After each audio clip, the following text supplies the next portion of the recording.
बिस्मिल्लाहिर्रहमानिर्रहीम। अस्सलाम वालेकुम स्टूडेंट्स, उम्मीद करता हूँ सब ठीक ठाक हैं। चैप्टर नंबर 8 हमने कंप्लीट कर लिया था। अब हम मूव करेंगे चैप्टर नंबर 4 की तरफ। नेम पे फोकस करें। हमारे चैप्टर का नाम है लिक्विड्स एंड सॉलिड्स। हमने चैप्टर नंबर 3 किया था अबाउट गैसेस। तो चैप्टर नंबर 4 में हम दो फिजिकल स्टेट्स मज़ीद करेंगे जिनका नाम क्या है, लिक्विड्स एंड सॉलिड्स। तो फर्स्ट ऑफ ऑल हमने चैप्टर नंबर 3 में मैंने आपको बताया था कि जो गैसेस होती हैं वो मैटर की सिंपलेस्ट फॉर्म होती है और उनमें हमने KMT के अकॉर्डिंग पढ़ा था कि किसी किस्म की अट्रैक्टिव फोर्सेस नहीं होती। नेक्स्ट, क्या होगा अगर मालिक्यूल्स में अट्रैक्टिव फोर्सेस डेवलप हो जाएंगी? तो याद रखें, एज अ रिजल्ट जब उनमें अट्रैक्टिव फोर्सेस डेवलप होंगी तो वो या चेंज हो जाती हैं गैसेस लिक्विड में या चेंज हो जाती हैं सॉलिड्स में। यानी यू कैन से, अगर एक मैटर आपको पता है 3 फिजिकल स्टेट्स में पाया जाता है, सॉलिड, लिक्विड एंड गैस। तो अगर इनमें कोई मेजर डिफरेंस आपसे पूछा जाए तो वो फ़र्क होगा, that are intermolecular forces. That is why हम चैप्टर नंबर 4 का जो आगाज़ है वो हम करेंगे इंटर मालिक्यूलर फोर्सेस से। यानी इसकी आप एक कॉमन एग्जांपल ले सकते हैं। फॉर एग्जांपल आपको पता है वाटर का फार्मूला है H2O। जब यही पानी बर्फ़ में चेंज होता है, आइस में बदलता है, तो आइस का फार्मूला भी H2O ही रहता है। और जब इसी पानी को आप स्टीम में बदलते हैं तो वो भी H2O में उसका फार्मूला रहेगा। तो क्वेश्चन जहन में ये आना चाहिए कि ऐसा क्या मेजर डिफरेंस है कि पानी 3 स्टेट्स में पाया जा रहा है? तो answer is inter molecular forces. ठीक हो गया। यानी अगर वाटर के मालिक्यूल्स की आपस में किसी किस्म की कोई अट्रैक्टिव फोर्स नहीं है तो हम कहेंगे कि ये स्टीम है या ये पानी के वेपर्स है। बिल्कुल इसी तरीके से अगर वाटर में अट्रैक्टिव फोर्सेस डेवलप हो जाए, स्ट्रांग हो लेकिन बहुत ज़्यादा ना स्ट्रांग हो तो उसको बांध दें, तो वो वाटर लिक्विड फॉर्म में होगा। और अगर यही पानी में इंटरमॉलिक्यूलर फोर्सेस इतनी ज़्यादा स्ट्रांग इनफ हो जाती हैं कि वाटर के जो पार्टिकल्स हैं वो अपनी जगह से मूव भी नहीं कर सकते, तो वो सॉलिड फॉर्म है। यानी इन शॉर्ट इंट्रोडक्शन चेक करें, ये समरी है मेरी बात की कि हमारे सराउंडिंग में जो भी मैटर जिस फॉर्म में भी पाया जाता है वो जस्ट इंटरैक्टिव फोर्सेस का डिफरेंस होता है, मज़ीद इनमें कोई डिफरेंस नहीं होता। और वो फोर्सेस जो मालिक्यूल्स को जोड़ के रखती हैं that are called intermolecular forces. तो यहाँ एक बात और याद रखनी है, ये है इंटर मालिक्यूलर फोर्सेस। एक और टर्म यूज होती है, उसको हम बोलते हैं intra molecular forces. Intra molecular forces, इनमें क्या फ़र्क होता है? इसकी एक छोटी सी एग्जांपल है, फिर आपको समझ आ जाएगी। फॉर एग्जांपल ये मेरे पास वाटर का मालिक्यूल है, ठीक, ये वाटर का दूसरा मालिक्यूल है। वो फोर्स, यानी मैं टिक लगा रहा हूँ, जो एक मालिक्यूल के अंदर एटम को आपस में जोड़ के रखे, ये जो मैंने टिक की है, these forces are called intramolecular forces. ठीक हो गया। और अगर अगर यही वाटर का मालिक्यूल कुछ यूं अरेंज हो कि फॉर एग्जांपल यहाँ हाइड्रोजन है, ये ऑक्सीजन है, सिमिलरली ये हाइड्रोजन, ये ऑक्सीजन, ये वाटर, तो ये वाटर का एक मालिक्यूल है, ये वाटर का दूसरा मालिक्यूल है। वो फोर्स जो दो मालिक्यूल को आपस में जोड़ दे, ठीक, इस फोर्स को हम बोलते हैं इंटर मालिक्यूलर फोर्सेस। और हम इस चैप्टर में इंटर मालिक्यूलर फोर्सेस को ही डिस्कस करेंगे। और इंट्रा मालिक्यूलर फोर्सेस का आप एक और नाम भी रख सकते हैं, दैट इज केमिकल बॉन्ड। तो आप फाइनल समरी करते हैं, फिर चैप्टर में मूव करते हैं कि अगर एक मालिक्यूल है हमारे पास, उसके अंदर जो एटम्स जुड़े हुए हैं वो due to intramolecular forces जुड़ते हैं। और अगर हमारे पास दो मालिक्यूल हैं एक किस्म के या डिफरेंट टाइप के, अगर उनमें कोई अट्रैक्टिव फोर्स डेवलप होती है that is inter molecular forces. और ये जो फोर्सेस होती हैं यही चीज़ की फिजिकल स्टेट को शो करती हैं या बिहेवियर बताती हैं। यानी इन्हीं फोर्सेस की वजह से हमारे पास जो मैटर है वो सॉलिड में भी होता है, लिक्विड में भी होता है और गैस में भी होता है। तो मूव करते हैं इंटरमॉलिक्यूलर फोर्सेस की तरफ। तो उसके लिए उसने एक एग्जांपल छोटी सी दी है, शायद आपने मैट्रिक लेवल में पढ़ी थी, HCl की, कि फॉर एग्जांपल हाइड्रोक्लोरिक एसिड है, यहाँ चेक करें, ये दूसरा हाइड्रोक्लोरिक एसिड है। आप लोगों ने मैट्रिक लेवल में पढ़ा था पोलर कोवलेंट बॉन्ड। तो पोलर कोवलेंट बॉन्ड उस वक्त डेवलप होता है जब दो एटम्स के दरमियान शेयर्ड पेयर पे इक्वल अट्रैक्शन ना हो, यानी कि हाइड्रोजन और क्लोरीन ने यहाँ 2 इलेक्ट्रॉन शेयर किए हैं। ठीक हो गया। अगर इस पेयर के ऊपर दोनों एटम की इक्वल अट्रैक्शन हो that is non polar covalent bond. और अगर इस पेयर के ऊपर एक मालिक्यूल की अट्रैक्शन ज़्यादा हो, दूसरे मालिक्यूल की अट्रैक्शन कम हो, तो this results in the formation of polar covalent bond. तो जो HCl का मालिक्यूल होता है वो इतना पोलर होता है। और याद रखें, इस पेयर को जो मालिक्यूल अपनी तरफ ज़्यादा ताकत से खींचता है उस पर हम चार्ज डेवलप करते हैं पार्शियल नेगेटिव, और वो मालिक्यूल जो उस पेयर को अपनी तरफ कम अट्रैक्शन से अट्रैक्ट करता है उसको बोलते हैं पार्शियल पॉजिटिव, और रिजल्ट में ये एक पोलर बॉन्ड बन गया। ठीक हो गया। तो ये बिलीव किया जाता है कि जितनी भी किस्म की इंटरमॉलिक्यूलर फोर्सेस होती हैं ना, मोस्टली यानी यू कैन से 90-95% तक वो ड्यू टू पोलैरिटी की वजह से डेवलप होती हैं। यानी फॉर एग्जांपल जिस तरह मैंने इस पर पार्शियल पॉजिटिव, इस पर पार्शियल नेगेटिव लगाया है, तो खुद सोचें, आप सोच सकते हैं कि जब ये दो मॉलिक्यूल एक दूसरे के क्लोज होंगे, एक दूसरे को अप्रोच करेंगे, तो एक का नेगेटिव दूसरे के पॉजिटिव को अट्रैक्ट कर लेगा। एज अ रिजल्ट यहाँ कौन सी फोर्सेज डेवलप हो जाएंगी? Intermolecular forces. ठीक हो गया। इंटरमॉलिक्यूलर फोर्सेस को ओवरऑल हम वंडरवाल फोर्सेस भी इसके नाम से भी जानते हैं, इनको वंडरवाल फोर्सेस भी कहा जा सकता है। और इसमें एक बात और याद रखनी है कि ये जो फोर्सेस होती हैं वो ड्यू टू पोलैरिटी डेवलप होती हैं। इसमें जो वैलेंस इलेक्ट्रॉन्स होते हैं, ये लाइन देखिएगा, इसमें जो वैलेंस इलेक्ट्रॉन्स होते हैं इनका कोई रोल नहीं होता। तो चेक कर लें जी। To understand properties of liquid and solid we need to know the kind of intermolecular forces present between them. It is important to realize that attraction become molecule much weaker than attraction. हाँ, ये भी आपने याद रखना है कि जो intramolecular forces होती हैं बहुत स्ट्रांग होती हैं, लेकिन जो इंटरमॉलिक्यूलर फोर्सेज होती हैं वो बहुत वीक होती हैं। बाकी इसकी डिटेल चेक करिएगा, HCl की इसने एग्जाम्पल दी है। और अब हम मूव करेंगे इनकी टाइप्स पे। तो याद रखें, इनकी 4 टाइप्स हैं, हम इनकी सेकंड, थर्ड और फोर्थ डिस्कस करेंगे। लेकिन इसमें एक बात आपने याद रखनी है जो मैं आपको मेंशन करवाऊंगा, अपने पास नोट कर लेनी है। वो क्या है? चेक करें, इंटरमॉलिक्यूलर फोर्सेस की 4 टाइप्स हैं। Number 1, dipole dipole forces. Dipole dipole forces हमेशा याद रखें ये डेवलप होती हैं पोलर वर्सेस पोलर मॉलिक्यूल। और पोलर कैसे क्रिएट होता है वो मैंने आपको बता दिया। तो पोलर अगर पोलर मॉलिक्यूल होंगे तो उनमें अगर कोई फोर्स डेवलप हो उसको बोलते हैं डाइपोल डाइपोल फोर्सेस। ठीक। Number 2, ion dipole force. ये तो समझ आ गई होगी कि एक तरफ आयनिक कंपाउंड होते हैं यानी आयन्स होते हैं, और दूसरी तरफ डाइपोलर मॉलिक्यूल होता है यानी वो मॉलिक्यूल जिसमें डाइपोल क्रिएट होते हैं। और फिर बता रहा हूँ, डाइपोल कब क्रिएट होंगे? जब दो एटम की इलेक्ट्रोनेगेटिविटी में फ़र्क होगा। तो जो मॉलिक्यूल ज़्यादा अट्रैक्शन से ज़्यादा स्ट्रॉन्ग उस पेयर को, शेयर्ड पेयर को अट्रैक्ट करेगा, उसके ऊपर पार्शियल नेगेटिव, और जो कम ताकत से उसको अट्रैक्ट करेगा उस पर पार्शियल पॉजिटिव आएगा। तो आयन आयनिक कंपाउंड वाले, इनमें जो फोर्सेज होती हैं that are called ion dipole forces. हम इनको जिक्र नहीं करेंगे क्योंकि आपने मैट्रिक लेवल में पढ़ी नहीं है। थर्ड टाइप हमारे पास आती है डाइपोल इंड्यूस डाइपोल। याद रखें, इसमें 2 किस्म के मॉलिक्यूल होंगे, एक होगा पोलर और दूसरा होगा नॉन पोलर।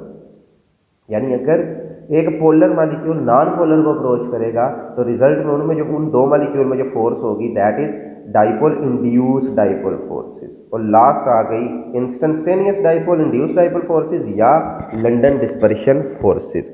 ये between non polar to non polar, यानी 2 नॉन पोलर मॉलिक्यूल में जो फोर्सेस आती हैं उसको हम बोलते हैं instantaneous dipole induced dipole forces. ठीक हो गया। और इनकी अट्रैक्शन जो है वो हम नेक्स्ट पे डिस्कस करेंगे। फर्स्ट पोर्शन चेक करें जी। डाइपोल डाइपोल फोर्सेस, नाम पे फोकस करें। डाइपोल डाइपोल यानी डाई मीन 2, पोल मीन सिरे। तो यहाँ भी 2 पोल होंगे, एक पॉजिटिव एक नेगेटिव। दूसरे मॉलिक्यूल में भी 2 पोल होंगे, एक पॉजिटिव और एक नेगेटिव, जैसे मैंने HCl का डिस्कस किया था। तो क्या होगा, एक मॉलिक्यूल अगर 2 पोलर मॉलिक्यूल एक दूसरे को अप्रोच करें, मतलब लाइन अप हूँ, आपस में इकट्ठे हूँ, एक दूसरे के नज़दीक आए, तो एक मॉलिक्यूल का, यानी इसको मैं ऐसे रिप्रेजेंट करता हूँ, एक पॉजिटिव हिस्सा होगा एक नेगेटिव। सिमिलरली यहाँ भी एक पॉजिटिव होगा एक नेगेटिव होगा। तो ये भी पोलर मॉलिक्यूल, यानी इसको डाइपोल बोलेंगे, इसको भी डाइपोल बोलेंगे। तो क्या होगा, जब 2 पोलर मॉलिक्यूल एक दूसरे के क्लोज आएंगे तो एक का पॉजिटिव दूसरे को नेगेटिव को अट्रैक्ट करेगा, या एक का नेगेटिव दूसरे को पॉजिटिव को अट्रैक्ट करेगा। तो रिजल्ट में ये जो फोर्स डिवेल्प होगी this is called dipole dipole forces. ठीक हो गया। तो ये आपने इसको रीड करना है, इसकी डेफिनेशन करनी है। और इसके बारे में मजीद एक बात याद रखनी है, मैंने आपको शुरू में भी बताया है कि जो इंटरमॉलिक्यूलर फोर्सेस होते हैं ये बहुत वीक होती हैं as compared to intramolecular forces. तो अगर आपसे पूछा जाए कि डाइपोल डाइपोल की कितनी स्ट्रेंथ होती है कोवेलेंट की निस्बत, तो ऑलमोस्ट 1%।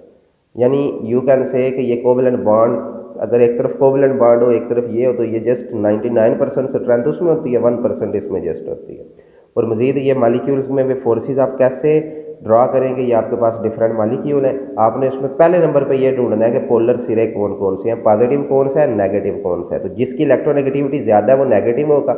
जैसे HCl तो बता दिया, नीचे वाला देख लें, यहाँ क्लोरीन नेगेटिव है, partial negative, carbon partial positive. Similarly यहाँ भी क्लोरीन नेगेटिव है और ये पार्शियल पॉजिटिव है, इस तरह हाइड्रोजन भी पार्शियल पॉजिटिव।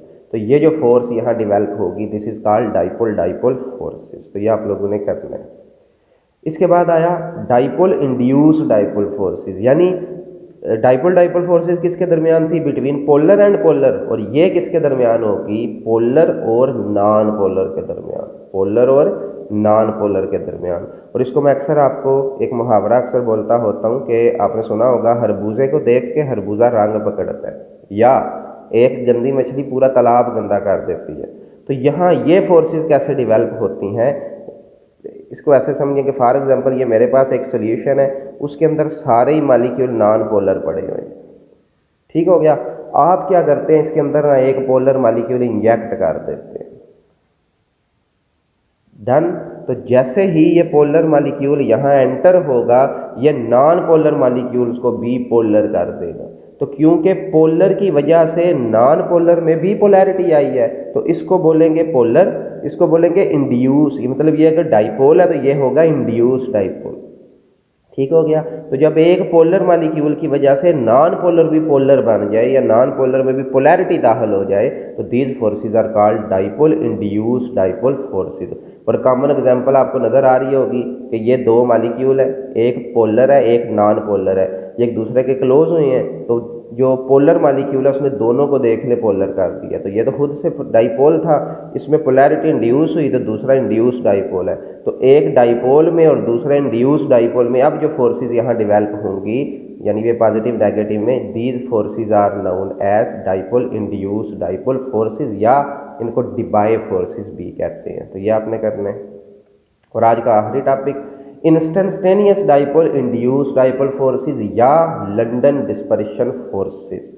ये किसके दरमियान है, अब पता लग जाना चाहिए, between non polar to non polar, non polar to non polar. तो अगर दो नॉन पोलर मालिक्यूल में फोर्सेस डेवलप हों तो these are called instantaneous dipole induced dipole forces. इनको डिस्कवर करने वाला बंदा था फ्रिट्ज लंडन। जिस ईयर में इनको इसने एग्जाम्पल से इसको एक्सप्लेन किया वो ईयर था 1930। तो ये बतौर MCQ इनके नेम याद रखने हैं। अच्छा, अब इसको सुने कि ये फोर्सेस कैसे डेवलप होती हैं नॉन पोलर में। तो फॉर एग्जांपल देखें, ये एक मेरे पास नॉन पोलर मालिक्यूल है, ये मेरे पास दूसरे कुछ नॉन पोलर मालिक्यूल है, यानी ये मेरे पास फिलहाल देखें कोई पॉजिटिव नेगेटिव नहीं आपको नज़र आ रहा, तो ये सब नॉन पोलर मालिक्यूल है।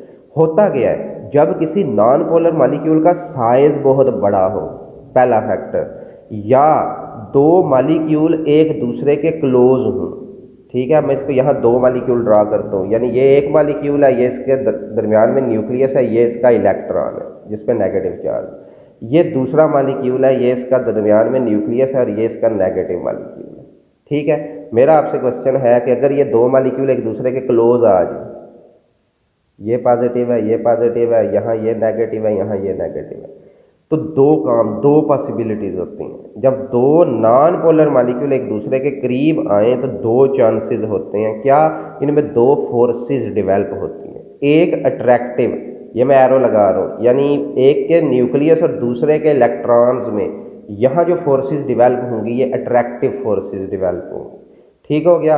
और ये पॉजिटिव और ये पॉजिटिव, ये नेगेटिव और ये नेगेटिव, इनमें जो फोर्सेस है वो रिपल्सिव डेवलप होंगी, यानी रिपलियंस आएगी। अब आप खुद सोचें क्या होगा अगर ऐसा हो कि मालिक्यूल अट्रैक्ट भी करना शुरू कर दें, रिपेल भी करना शुरू कर दें, तो कुछ यूं सिनेरियो क्रिएट होगा कि एक तरफ चले जाएंगे उसके इलेक्ट्रॉन, एक तरफ आ जाएगा पॉजिटिव, सिमिलरली दूसरे के भी एक तरफ आ जाएंगे इलेक्ट्रॉन, एक तरफ आ जाएगा पॉजिटिव। तो हुआ गया, ये दोनों नॉन पोलर थे लेकिन उनमें एक डाइपोल क्रिएट हो गया। This is called instantaneous dipole. अब आप नाम पे फोकस करें, मोमेंट्री, लम्हाती।